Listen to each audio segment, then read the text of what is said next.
स्वर कोकिला लता मंगेशकर। लता जी ने जब से गाना शुरू किया, जब तक गाया, शायद ही कोई उनका ऐसा गाना हो जिसमें चीप शब्दों, हल्के शब्दों, मगर एक ऐसा गाना छिचोरपने से भरपूर, मगर शंकर जयकिशन ने ऐसा माहौल बनाया कि लता जी को गाना गाना ही पड़ा। नमस्कार, मैं महेश कोहली बॉलीवुड संगीत के सफ़र से।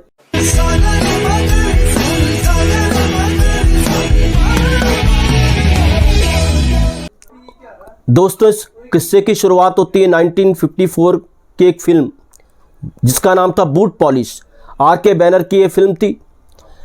हसरत जयपुरी ने इस फिल्म के लिए गाना लिखा था जो एक नेगेटिव कैरेक्टर पे पिक्चराइज होना था। उस दौर में आइटम सॉन्ग वगैरह ये तो क्या कहेंगे, मगर हाँ, कुछ मुजरा टाइप सिचुएशन पे गाना पिक्चराइज होना था। फीमेल का नेगेटिव कैरेक्टर था और गाने के जो बोल थे वो थे, मैं बाज़ारों की नटखट रानी। अब ये गाना शंकर जयकिशन को लगता था कि लता जी इसको गा लेंगी।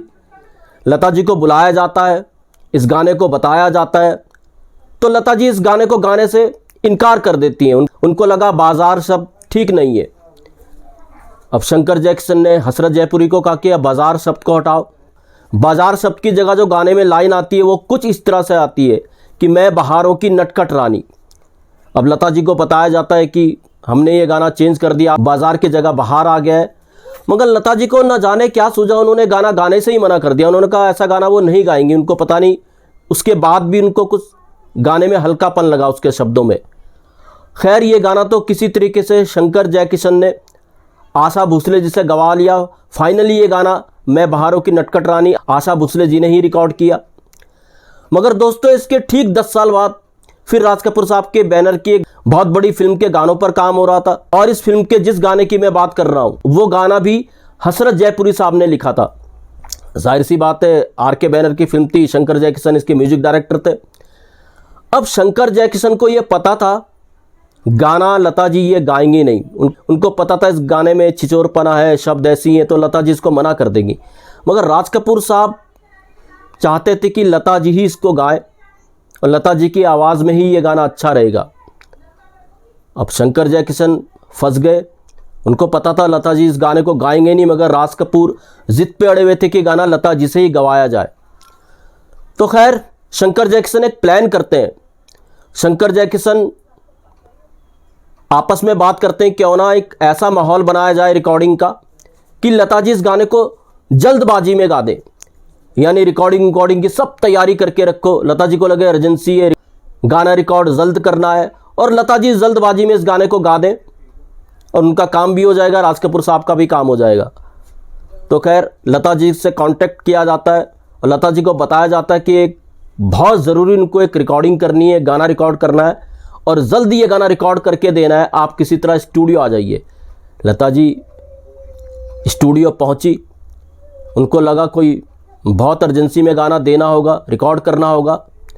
तो जैसे ही लता जी रिकॉर्डिंग स्टूडियो पहुंची तो वहाँ पर राज कपूर साहब भी मौजूद थे। लता जी ने जब ये गाना सुना तो भड़क गई राज कपूर साहब पे। उन्होंने ये कहा राज कपूर साहब को कि आपने सोच भी कैसे लिया कि ऐसा गाना मुझसे गवाया जाए। अब राज कपूर साहब ने मिन्नतें की, देखिए सिचुएशन ऐसी है, गाना चेंज नहीं हो सकता और गाना आप ही की आवाज़ में अच्छा लगेगा, किसी तरह से इसको गा दीजिए।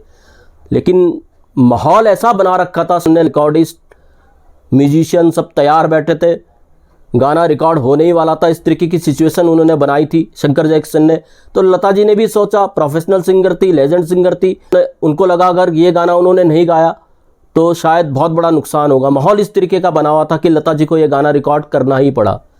जी हाँ, मैं जिस गाने की बात कर रहा हूँ वो गाना था 1964 में आई फिल्म संगम का, और गाना था मैं का करूँ राम मुझे बुढ़ा मिल गया।